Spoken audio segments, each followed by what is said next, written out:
नमस्कार साथियों, स्वागत है आप सबों का गणित लवर के नए वीडियो में।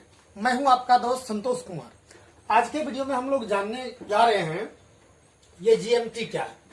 जैसा कि हम लोग जानते हैं, आज की जो दुनिया है वह पूरी विश्व कह सकते हैं एक आंगन की भांति बन गई है। इस स्थिति में हम लोग आए दिन अपने मोबाइल आदि के जरिए, अपने लैपटॉप आदि के जरिए हमें अक्सर देखते हैं कि जीएमटी 5:30 कोलकाता, दिल्ली, मुंबई आदि को हम लोग अक्सर स्लॉट में हम लोग लेते हैं ताकि हमारा मोबाइल ठीक ठाक से काम करे। अगर ये जीएमटी 5:30 अगर ये अपने स्थान पर नहीं होता तो वे ठीक प्रकार से काम आदि भी नहीं कर पाते। आज हमें इसी के बारे में जानना है कि ये जीएमटी क्या होता है और इसके हमारे दैनिक जीवन में क्या महत्व है और पूरी पृथ्वी आदि के लिए भी ये क्या विशेष प्रकार के महत्व आदि रखते हैं। इसको चूंकि हम लोग जब भी समय वगैरह का गणना करते हैं तो वह हम लोग किसी एक स्थान से गणना न करके और हम लोग पूरी की पूरी अर्थ या पृथ्वी से करते हैं। तो आपको जीएमटी के बारे में समझने के लिए और समय के माप को समझने के लिए पृथ्वी की ओर मैं अग्रसर करूंगा। तो आप जैसा कि देख सकते हैं मेरे हाथ में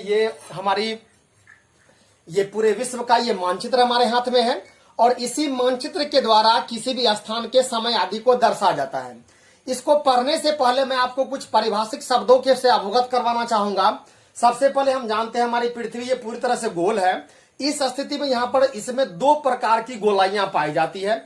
अगर देख सकते हैं आप, इसमें अगर पूर्व से पश्चिम की तरफ एक अगर रेखा खींच दे तो कह सकते हैं ये जो रेखा होगा इसको हम लोग हिंदी में कहेंगे विषुवत रेखा और अंग्रेजी में कहते हैं इसको लैटिट्यूड। और इसके बाद यहां देख सकते हैं एक गोलाई या कह सकते हैं ऊपर से नीचे की तरफ भी एक रेखा इस तरह से गोल बन सकता है। इसको हम लोग कहते हैं लॉन्गिट्यूड या इसे कहते हैं देशांतर रेखाएं। तो अब मैं समझ सकता हूं आप अक्षांश रेखा और देशांतर रेखा के बारे में समझ चुके होंगे। आजकल आप मोबाइल आदि में देखते होंगे, अगर आप गूगल अर्थ को निकालें और गूगल अर्थ को निकालने के बाद अगर किसी विशेष स्थान पर अपने लोकेशन पर देख करके आप अगर लॉन्ग प्रेस अगर करें तो आपको कुछ मात्रा में इस तरह से किसी तरह से एन और ई करके कुछ माप आता है। अगर आप इस वीडियो को बड़े ठीक प्रकार से देखेंगे तो आप उन चीजों को भी समझ पाएंगे कि आखिर वो जो दिखाता है वह क्यों दिखाता है।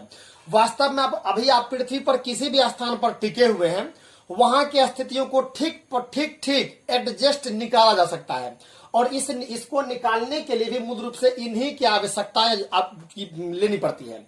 इसके लिए मूल रूप से दो प्रकार की रेखाएं होती है, जिसे हम लोग पहले चर्चा किया था। सबसे पहले तो ये 0 डिग्री देशांतर रेखा, या फिर कई बार इसको 0 डिग्री अक्षांश रेखा, या फिर कई बार इसको विषुवत रेखा, कई बार इसे इक्वेटर भी कहा जाता है। सभी के सभी नाम होता है इसका। अब किसी भी स्थान का जब हमें निर्धारण करना होता है तो पृथ्वी से अगर ऊपर की ओर जाते हैं तो ये उसे उत्तर मान करके चलते हैं एन, और जब नीचे की तरफ जाते हैं तो इसे साउथ दक्षिण मान करके चलते हैं।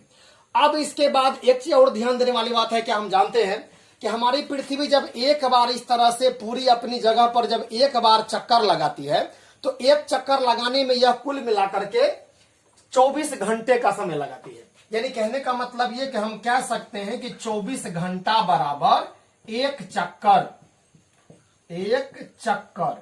और ये एक चक्कर होता है किस चीज का? तो पृथ्वी का। अब हम लोग पहले से पढ़े हुए हैं क्या कि अगर आप किसी भी एक बिंदु के चारों तरफ अगर एक गोल अगर घेरा लगाए किसी भी प्रकार से तो आप कुल मिलाकर के 360 डिग्री का एक एंगल क्रिएट कर पाएंगे। जैसे मान लीजिए क्या कि अगर ये मेरी यहाँ पर उंगली खड़ी हुई है और मैं अगर इस पेंसिल को अगर पूरी तरह से ऐसे एक बार अगर घुमाता हूं तो इस स्थिति में भी 360 का एक कोण क्रिएट होता है। तो इस स्थिति में जब हमारी पृथ्वी भी अपने जगह पर जब एक बार पूरी तरह से घूमती होगी तो यह भी अपने चारों तरफ 360 का एंगल क्रिएट अवश्य करती होगी। तो हम यहाँ पर लिख सकते हैं 24 घंटा बराबर एक चक्कर या 360 डिग्री। अब इस स्थिति में देखा जाए क्या तो 24 घंटा में 360 डिग्री, तो इस स्थिति में तब एक घंटा बराबर देख सकते हैं आप 360/24 हो जाएगा। तो इस स्थिति में ये आपको 15 से पूरा कट जाएगा। अब अगर देखा जाए तो इस स्थिति में पृथ्वी जब एक घंटा में 1 डिग्री, यानी कहने का मतलब एक घंटा में पृथ्वी 15 डिग्री घूमती है। अब इस बात को यहां पर ग्लोब पर ला करके अगर देखा जाए तो इस स्थिति में अब क्या किया गया है, समूचे के समूचे पृथ्वी को अध्ययन की सुविधा के लिए इसे कुल मिलाकर के इसी प्रकार से 24 भाग में बांट दिए गए हैं। और 24 भाग में बांटने के लिए कोई न कोई एक मूल स्थान लेना पड़ेगा जहां से इसको मापा जाएगा। तो चूंकि हम जानते हैं कि पूरी दुनिया के आधे से अधिक हिस्से पर इंग्लैंड ने राज किया था, तो इसीलिए यह स्थान जो है, यह देख सकते हैं, ये आपको यूरोप महादेश हो गया। और यूरोप महादेश में आप देख पाएंगे यहां पर एक स्थान पड़ेगा लंदन, यह देख सकते हैं, क्या मेरा कलम यहाँ पर लंदन है सर। इसी लंदन में एक स्थान पड़ता है जिसका नाम है क्या, जीएमटी। और इसी जीएमटी का नाम क्या है, ग्रीनविच मीन टाइम। वास्तव में यह एक वैधशाला है और इसी को विश्व भर का मानक समय माना गया है। अब जीएमटी पर, या फिर ये कह सकते हैं लंदन के बीचों बीच से जो रेखा गुजरी है, इस पर आप इस तरह से एक रेखा खींचिए, इस तरह से ये। अब क्या कीजिए, चूंकि पृथ्वी पर कुल मिलाकर के 360 भाग में 24 भाग में बटेगा, तो अब क्या करते हैं हम लोग, प्रत्येक 15-15 डिग्री पर एक एक रेखाएं इस तरह से खींचते हैं, ताकि यह कुल मिलाकर के 24 भाग में पूरी तरह से बट जाए। इस तरह से कुल मिलाकर के 24 भाग में इसको बांट देते हैं, इस तरह से बांट देते हैं। मान लीजिए पूरी सीधा बना हुआ, इस तरह से बांट देते हैं। अब क्या होता है, ये दिन वगैरह का जो गणना होता है, ये 0 डिग्री देशांतर के बाद जब हम इसके बीचों बीच वाले भाग में आप लगभग बढ़ते हैं, तो आपको ये देख सकते हैं, ये एक रेखा इस तरह से टेढ़ी मेढ़ी रेखाएं इस तरह से ग्लोब पर बनाई हुई है, देख सकते हैं, ये इस तरह से ये हाँ, ये जो है इसको हम लोग कहते हैं क्या, तो प्रधान रेखा, या फिर कह सकते हैं इसको टाइम जोन भी कह सकते हैं। यदि आप पूर्व से पश्चिम की तरफ अगर इस रेखा को अगर आप एक बार अगर पार करते हैं, तो आप जो भी मान लीजिए दिन वगैरह है उसमें एक दिन जोड़ देना पड़ेगा, और अगर पीछे आएंगे तो एक दिन घटा देना पड़ेगा। अभी छोड़िए उसको। अब क्या करना होता है कि जब भी मान लीजिए अगर इस स्थान के बारे में अगर लोकेशन लेना होता है, तो इस स्थान का दिमाग लगा सकते हैं आप कि अगर आप 0 डिग्री देशांतर से अगर इस प्रधान रेखा से, जो कि लंदन के बीचों बीच से गुजरता है, इससे अगर आगे बढ़ेंगे तो दिमाग लगा सकते हैं, एक रेखा बढ़ेंगे 15 डिग्री, दूसरा 30, 45, कुछ न कुछ बढ़ेंगे। और इसके साथ साथ यहां से लेकर के यहां तक, अगर मान लीजिए पृथ्वी गोल है, तो यहां से यहां तक में भी तो 90 कोण बनेगा। तो कुछ न कुछ यहां से, यानी कहने का मतलब उत्तर की तरफ, और कुछ न कुछ यहां से आगे बढ़ेंगे तो किधर जाएंगे, आप पूरब जा रहे हैं तो इधर जाएंगे तो आप पूरब, और उधर जाएंगे तो उत्तर। इस तरह से नॉर्थ और ईस्ट, इस तरह से कर करके आपका लोकेशन बता दिया जाता है जब आप उत्तर की तरफ होते हैं। इसी प्रकार से जब आप दक्षिण की तरफ होंगे, तब आप यहाँ पर एन को हटा करके यहाँ पर साउथ कर दीजिए, और साउथ करने के बाद आप देख सकते हैं यहाँ पर ईस्ट, यहाँ पर वेस्ट कर दीजिए। साउथ वेस्ट के द्वारा जो दक्षिणी गोलार्ध में जो भी लोग रहेंगे उसका समय निर्धारण होगा। अब इससे हमारा तो ये क्लियर नहीं हुआ कि आखिर हमारा ये जो जीएमटी होता है, या 5:30 या मुंबई कोलकाता आदि कहा कहलाता है, इसके पीछे का मूल कारण क्या होता है कि चूंकि सूर्य के प्रकाश को ये 2 देशांतर रेखाएं जो है, फिर 2 लॉन्गिट्यूड रेखाएं जो है, इन 2 रेखाओं के बीच के पार करने में, यानी कहने का मतलब पृथ्वी अगर ऐसे घूम रही है, तो इस रेखा से इस रेखा तक सूर्य के प्रकाश को आगे बढ़ने में 1 घंटा का लगभग समय लग जाता है। इस स्थिति में देखा जाए तो जो भी स्थान इस 0 डिग्री देशांतर, या फिर कह सकते हैं लॉन्गिट्यूड, क्योंकि लंदन के बीचों बीच से गुजरता है, अगर समय इससे अगर पूरब की तरफ बढ़ते रह जाए, तो जिस रेखा पर भी आएगा उसमें प्रत्येक में 1-1 घंटा जोड़ना पड़ेगा। और अगर पीछे की तरफ आया जाए, इधर पीछे भी कीजिएगा, तो पीछे की तरफ करने पर 1-1 घंटा समय घटाना पड़ेगा। इस स्थिति में देखा जाए तो अगर ये बीचों बीच वाला ये रेखा है, तो इसके बाद ये पहला, दूसरा, तीसरा, चौथा, पांचवा, अब देखा जाए पांचवा के बाद छठवां, और ये लगभग में 5.30। अब देख सकते हैं यहाँ पे कि हमारे भारत में एक इलाहाबाद के स्थान के पास एक स्थान पड़ता है जिसका नाम है नैनी, और इसी नैनी के लगभग बीचों बीच में यह स्थान पड़ता है।